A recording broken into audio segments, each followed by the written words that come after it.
Hello guys. Hello. My name is Jerry Aiton. I'm Veronica Aiton. And together we are the Aitons family. Yeah, welcome back to today's video. Yes, if you have not subscribed, kindly consider doing so. Yes. Thank you for those who have subscribed for your continued support. Yes. For today's video, we are going to be he's going to be asking me questions, kind of interview, maybe getting to know me better. Yes. Yes, so he's going to be asking me some of the questions, then I answer them. Yes. Yes. So we are jumping in right away, and I want to promise you that today's video is going to be very, very, very interesting. So my first question, what did you want to do? What do you think that you wanted to do as a child? Or what was that one thing you wanted to do as a child, but you are not able to do it? That would be maybe joining a school that I really, really wanted, or I admired and I wasn't able to do or to join because maybe I'm not in control or something. So that's one of the things I can say I really maybe wanted that time, but I was not able to. Okay, that's interesting. And what makes you feel overwhelmed at times? Okay, overwhelming somebody may depend. It can be a good overwhelming or a bad overwhelming, because maybe when somebody does something good, you may tend to feel overwhelmed because you're wondering, wow, this is so great, and that's why maybe you may see people shedding tears of joy because they are so overwhelmed by that act.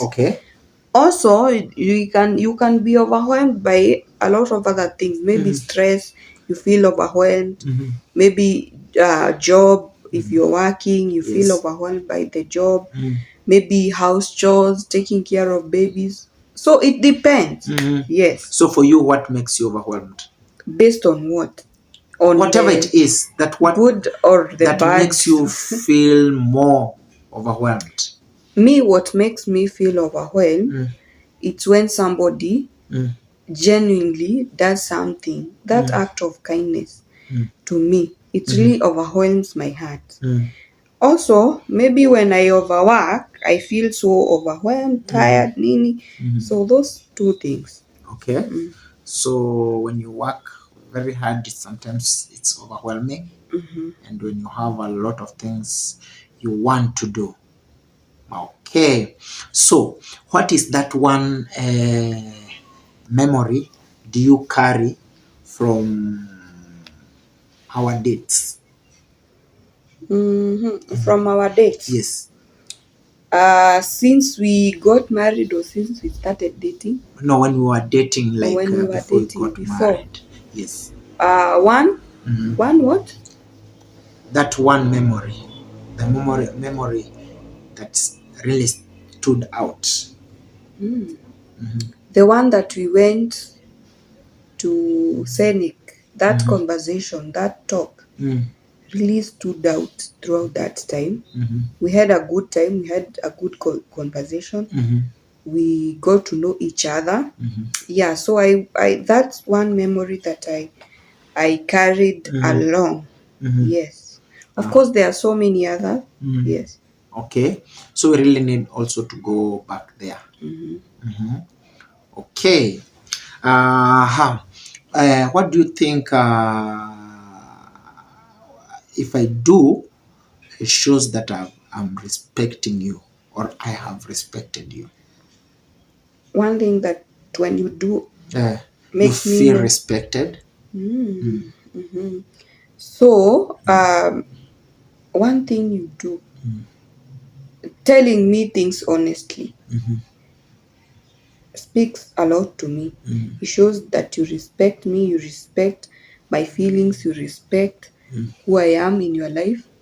And also introducing me, maybe when we go out there, not everybody may know this is my wife or something. Okay. So when you tell them this is my wife, blah blah blah, those introductions really shows that you respect me and you value me being part of your life. Okay. So what on another one, what is that one attribute do you think you have learned from me or you have taken from me? From you. Hey, being generous. Okay. Being social. Mimi, by the way, before I was very mimi si mtu wa kuongea sana ama an outgoing or an outspoken person. No, that is not my character. So he's all those things that involve people. Yes, being social, being what all those things. Also generosity, si ati nilikuwa mtu stingy or something, but haiku inakam ile tu ati random or nini. But nowadays I can just find myself maybe I find somebody maybe in need or maybe I wouldn't mind, so that those are the two things that I'm maybe learning to accommodate other people in my life. Mimi actually hata sahi si sana but at least sahi but he would tell me people are coming to visit and I'm like, hey, wanakuja kwa nini, kufanya nini? Why should mbona wanakuja, si wakae tu, na si ati niko na ubaya na hao watu, but mimi I just love my own space, and when people start wanakaa ni kama wanaanza kukuja sasa, hata nashindwa hawa watu tutaongea nini na wao hiyo masaa yote wamekuja kuvisit, because maybe I'm not that social.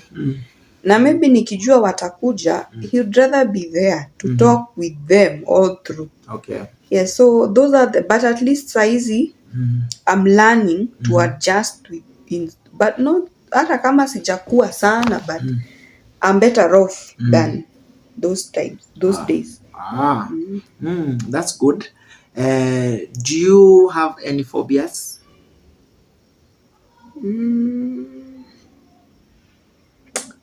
Phobia.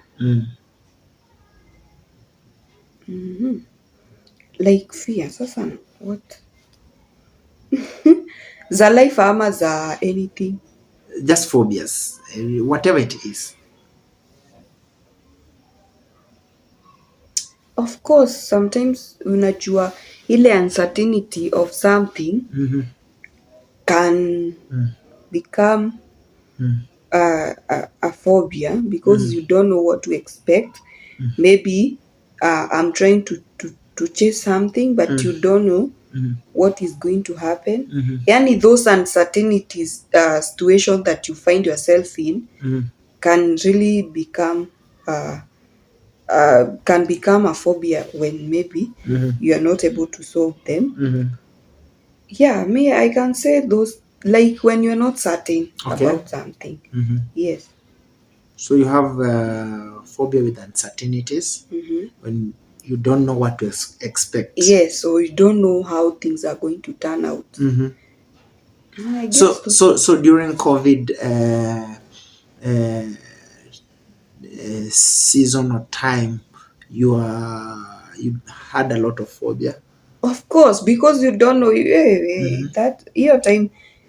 Kwanza ile time tuliambiwa tu imefika Kenya, I guess most of the people went into that state because you don't know what is this, how would inakaaje. It's something that you can see.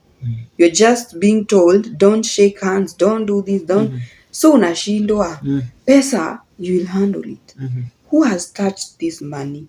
So those uko too uncertain about life because you don't know whether you're going to get it, you're going to do what.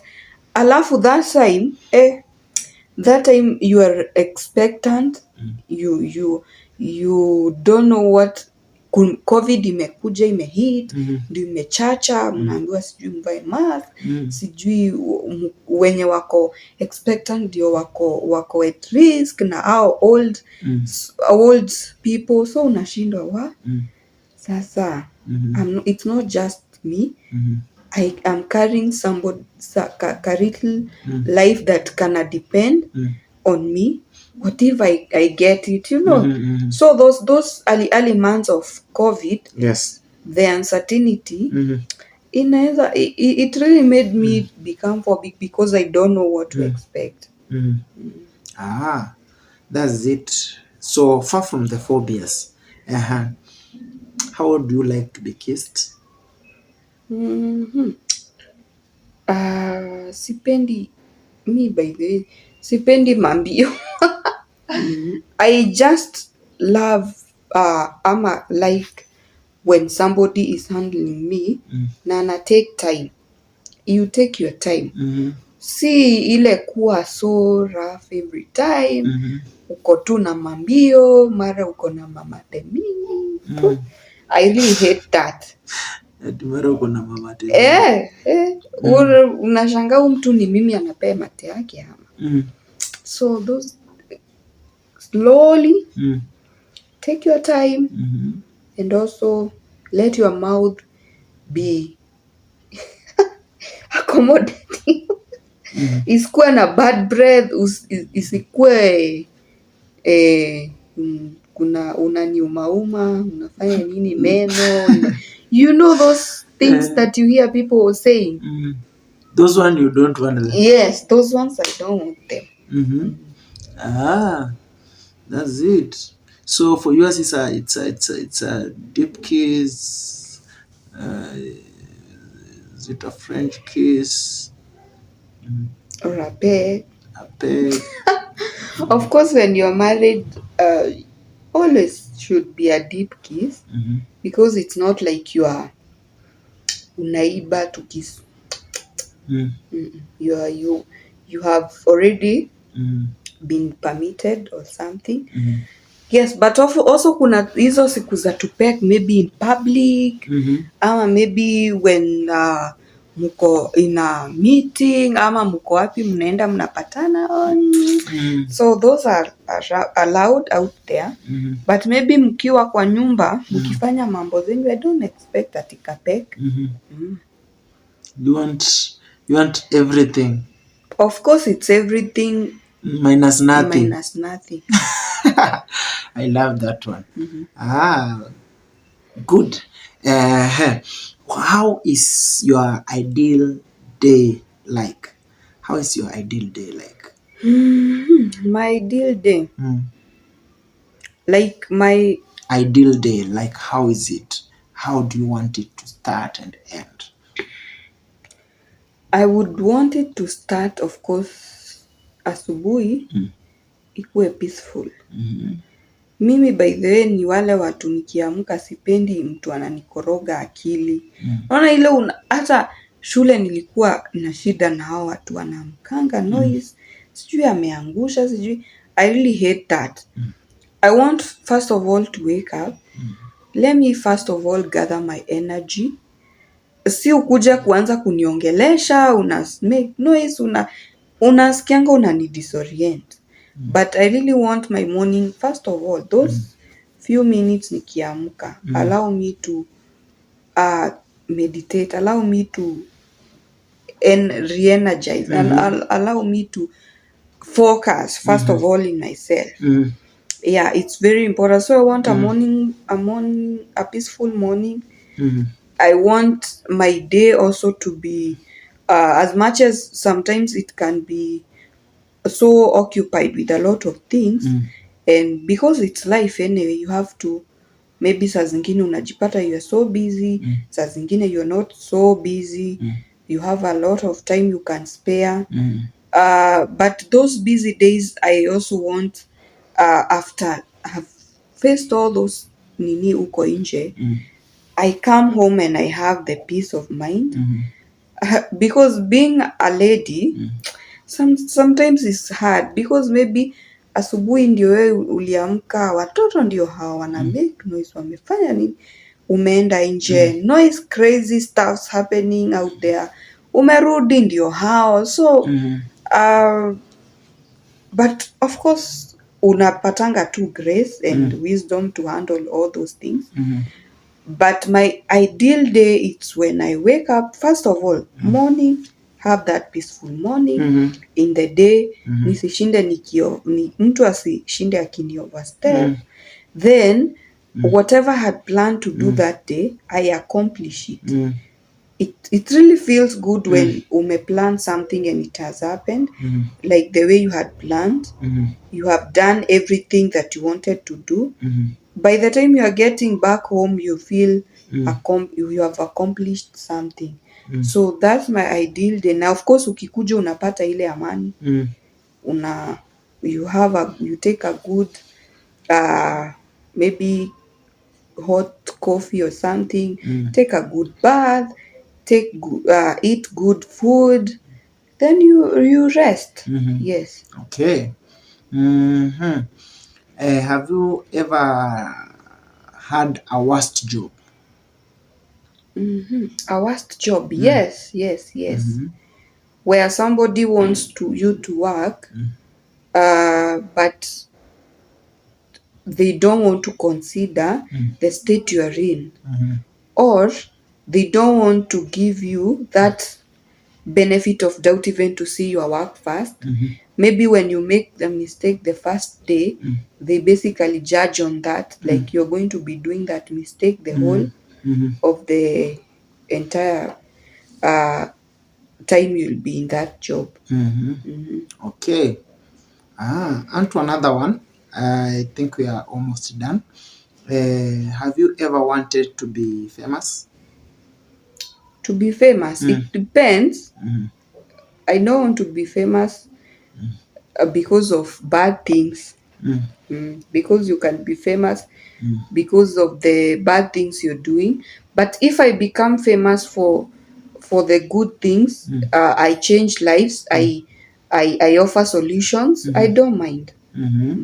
Okay. So you'd want to be famous maybe for good things and touching people's life or helping, yani those good things that you're impacting something, not just you're famous because of nonsense stuff. Okay. What is that one hobby you'd want us maybe we could do together or have together? My hobby that I want us to do you together. You'd want us, maybe you wish I could participate in that. Yeah.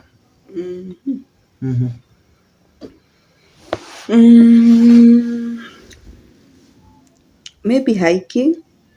Okay. Hiking and skating. Yes. So you'd want to skate? Yes, I would really want, even if I don't want to. I don't know how to, but that's one thing I really know. I would want to try. Yes. Skating. So if you were watching this video and you do skate, kindly. They need to comment and teach you. Comment and let me know what I need to be able to skate. Yes. Okay. And finally, actually it's two. Before you die, how old do you want to be before you die? Before I die? Okay, God is the giver of life. But actually not want, but wish. Wish to be. Yeah. How old would you wish to be before, as you die or when you die? Of course, Mimi, what I know, I don't want a premature death. Also, I don't want to reach an age where I will become a burden to my children or the people who maybe are around me at that time. So I don't want a premature death. I don't want to reach an age where I become a bother to people. Maybe because of your age you cannot do anything, you cannot go to toilet, you cannot wash yourself, that is a burden. I don't want to reach to that age when I'm disturbing people or I become a burden. Like siezi achwa peke yangu because I really need someone to assist. Exactly, you know. I don't want to reach that age, but also I don't want to die early. Those premature death, unasikia mtu amekufa at 30, at 35. Okay, lastly, where do you think people go when they die? Where I think people go, it depends with how you're dying, your relationship, whether maybe you are Muslim, they have their beliefs, you are Hindu, they have their belief, you are Christian, we have our beliefs that we believe when you die, you'll have an eternal life. When, if that is you had a personal relationship with your God or Christ. So depending on the religion, I don't know where the others think they go, but according to me, I know people go to heaven, to those mansions that we're being told in the Bible that we are being Jesus went to make them ready for us. So wanaishi kwa hizo mansions as they wait for the resurrections of the nini. I think that's that. Thank you so much. It was great having this conversation with you and getting to know you together with our viewers. So thank you so much. If you have not subscribed, kindly subscribe, like, share, and comment, and let us know if the content we have, how can we make it better to you. Yes, thank you so much. I think until then, it is a wrap. Bye. And bye bye.